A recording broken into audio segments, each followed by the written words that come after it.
Hey guys, what's going on? My name is Zenaton, and welcome to today's video for Legends of Runeterra. It is still spoiler season. We got more cards to unpack and talk about today.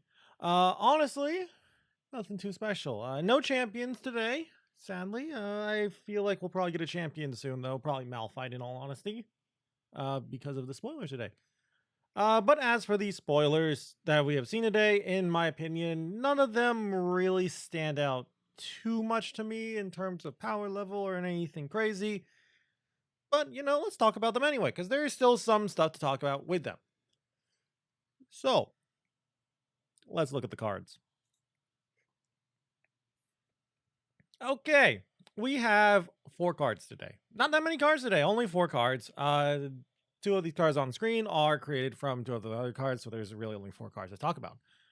2 landmarks, 2 creatures, no spells, no champions, whatever. Units, followers, whatever, but no champions. The first card, Spiral Stairs.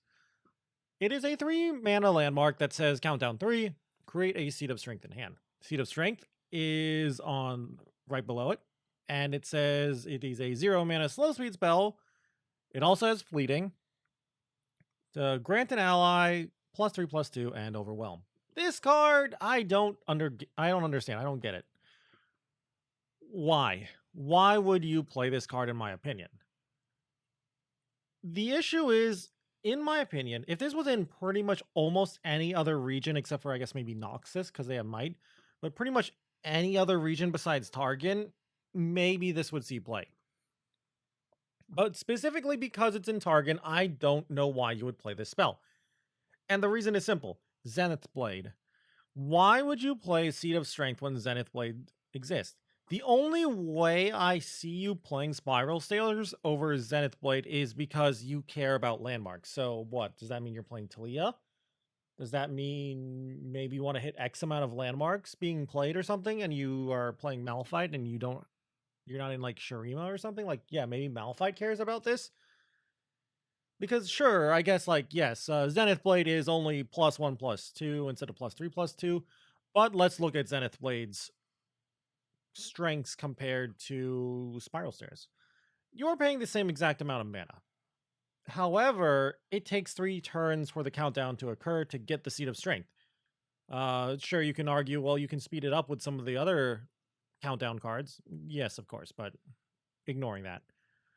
Number 2, and I feel like if this didn't exist, Seed of Strength might actually be good and Spiral Stairs would be good.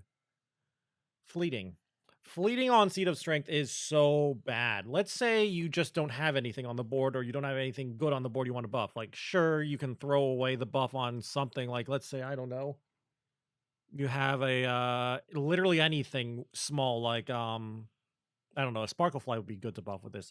Anything real, like an Omen Hawk or something. It's like, you have an Omen Hawk on the board and like, I guess no units in hand. Do you just waste the seed on the Omen Hawk? Yes, you do because it's fleeting, so it will go away, but you don't feel good about that. And also another thing is the thing about Zenith Blade. Zenith Blade has the Daybreak thing where if you Daybreak Zenith Blade, you draw another Zenith Blade from your deck, which is deck filtering, deck thinning, deck cycling, whatever you want to call it. It replaces itself in your hand and it helps thin out the deck a little bit, which it's not negligible. It's not a huge thing, but it's not negligible, of course.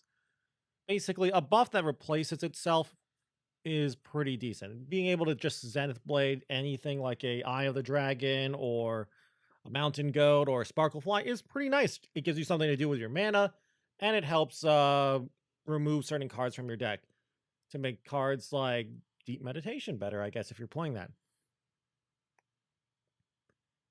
So, again, we're back to why play Spiral Stairs and Seed of Strength. I really think the only reason you play this is because you care about landmarks.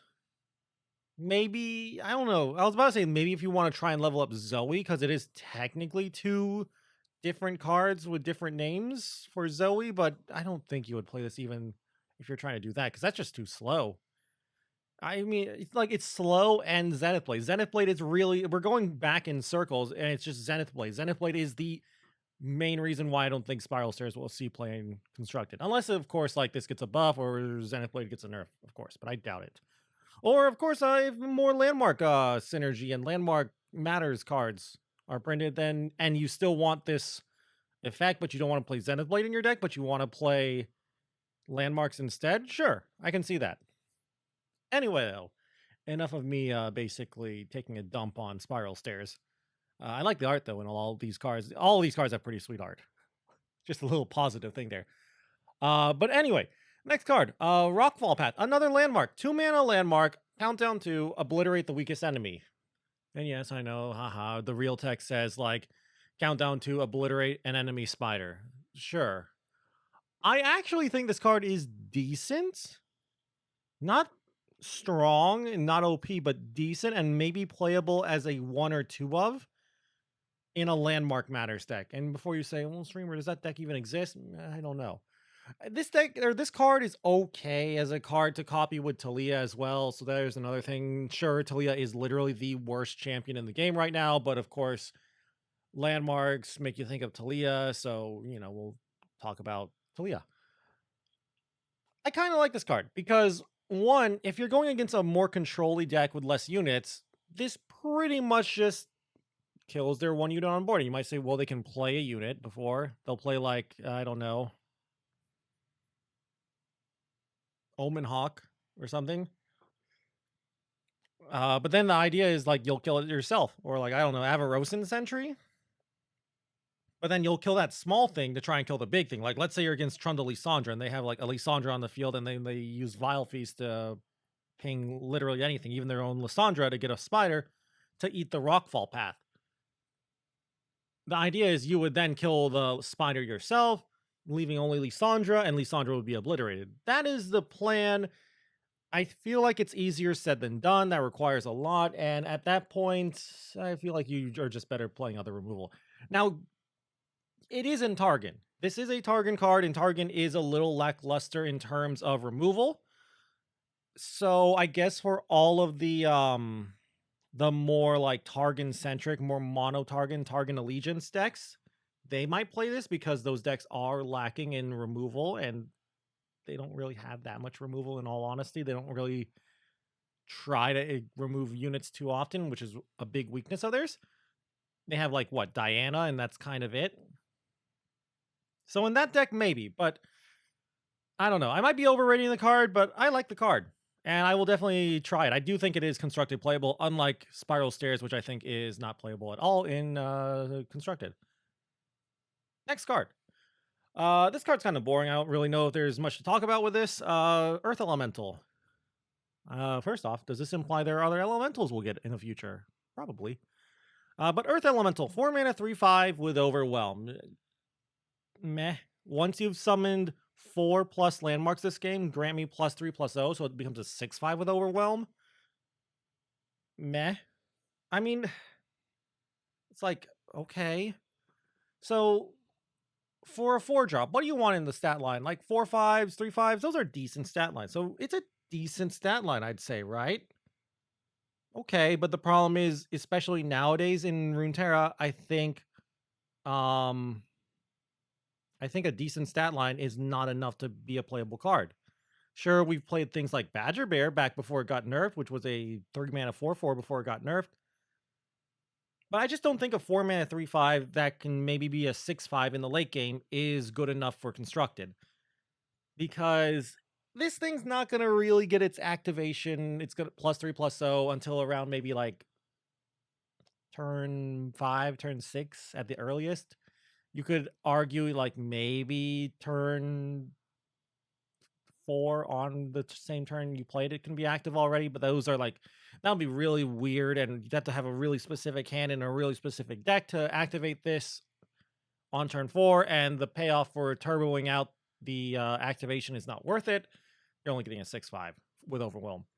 For 1 more mana, and yes, I know that before you say it and I finish my sentence, different regions, but for 1 more mana, you can literally just play Ruin Runner in Shurima. 5 mana, 6/4, Overwhelm, and Spell Shield. Spell Shield is a huge reason why that card is so good.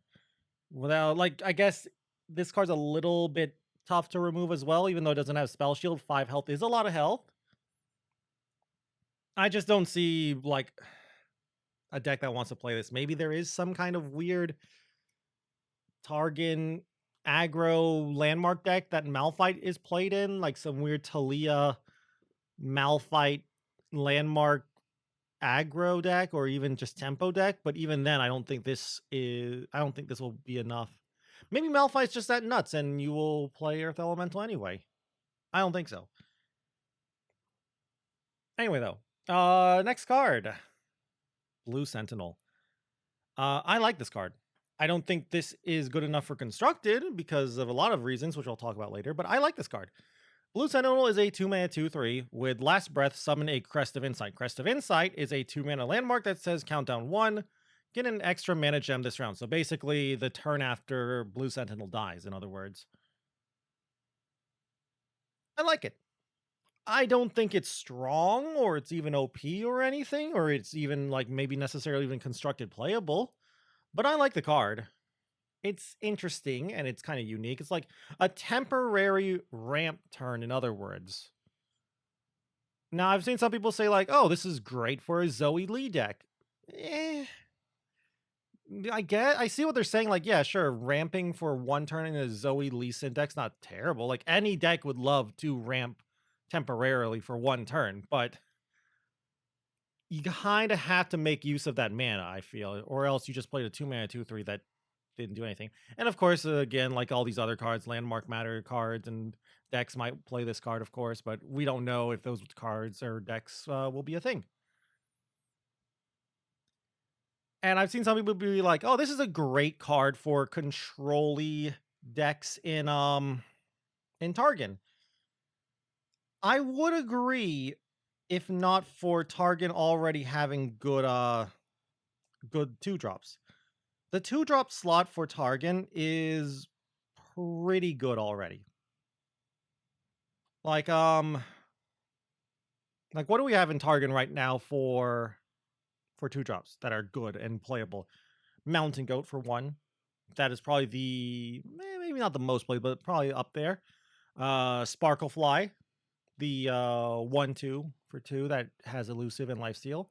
Solari Shield Bearer still sees play sometimes if you really want to dump on aggro. And then even like Sky Shadows and the Lunari Duskcaller. I think that's the name of the 2-mana 2/3 that sometimes gets elusive if you have Nightfall. And then I guess there's like Tyari if you want to play supports, but who plays that?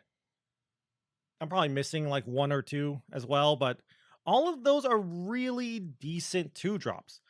If I was a control deck too as well, like sure, this is not that popular or meaningful right now, but if I was a control deck and I was looking for 2-drops, I usually want my 2-drops to be able to block fearsomes. Sure, there's not really much fearsome aggro right now. Aggro in general is not really that amazing in all honesty, outside of like maybe I guess Massive Thresh, and you can argue, well, that's not aggro, that's more tempo mid-range, and I agree. But even against like, I don't know, spiders have some things that are fearsome, like Elise herself. So I don't really agree with the people who are like, this is a great defensive card. I don't see it. I understand what they're saying and I understand their reasoning. I just don't agree with it. So again, it's like you really, in my opinion, need to take advantage of the mana ramp, the temporary ramp from Crest of Insight. Basically, this is blue buff from League, if you've played League. Maybe we'll get red buff this set release as well. Who knows? But yeah, I don't know. I feel like if you're gonna play Blue Sentinel, you probably need to take advantage of the ramp, and you will have to actually care about the landmark. I've seen some people be like, "Oh, this could be a good 2-drop for decks that are playing Goat, like Mountain Goat that don't want Goat." I don't, or like they don't want the gems from the Goat, is what they were saying. And I kind of disagree because every deck can make use of gems. Control, aggro, tempo, mid-range, whatever. Combo, it doesn't matter. I think every single deck can make use of gems in some way. And of course, if you always want to add extra use of gems, you can always add in Spacey Sketchers. So I don't see this thing replacing Goat as one of the 2-drops of choice for Targon. I don't think it's going to be played for Zoe Lee because it's not really helping the spell count for Lee Sin. You might say like, well, it could be played over the goat in lease index, like some people were saying. You can play this over goat. One, again, like I said, I don't think this is better than goat because I think gems offer more value. Even just a single gem offers more value than one blue buff, one crest. And two, some lease index are actually cutting Mountain Goat now and only playing like Sparklefly, Eye of the Dragon, and Mentor as their non-champions, I believe. So there's that too. Anyway, though, we talked a lot about nothing. Not nothing. We talked about a lot about like why I think these cards are not good and not playable, and how I think they can be good and playable if certain things show up. But I just don't see any of these cards really being heavily played. Again, who knows in the future with more sets and more card releases, maybe some kind of broken synergy will show up. It has happened before. Cards that saw almost no play do see play. Right now, for example, things like Shunpo and Legion Marauder are seeing some play when previously they pretty much never saw play. So who knows? Maybe that'll happen for these guys. Or maybe I'm missing something and they are actually secretly really strong. I don't really think so. Anyway, though, that's going to be it for the video. Again, like I said, not much to talk about today. Only 4 cards. But again, maybe I am missing something. If you think I'm missing something and you can see something that I can't see and you think there is some kind of synergy that is actually really nuts, I would love to hear about it down in the comments below. Or if you just enjoyed the video at all, it'd be really nice if you could just leave a like or a comment down below anyway. Really helps me out and all that.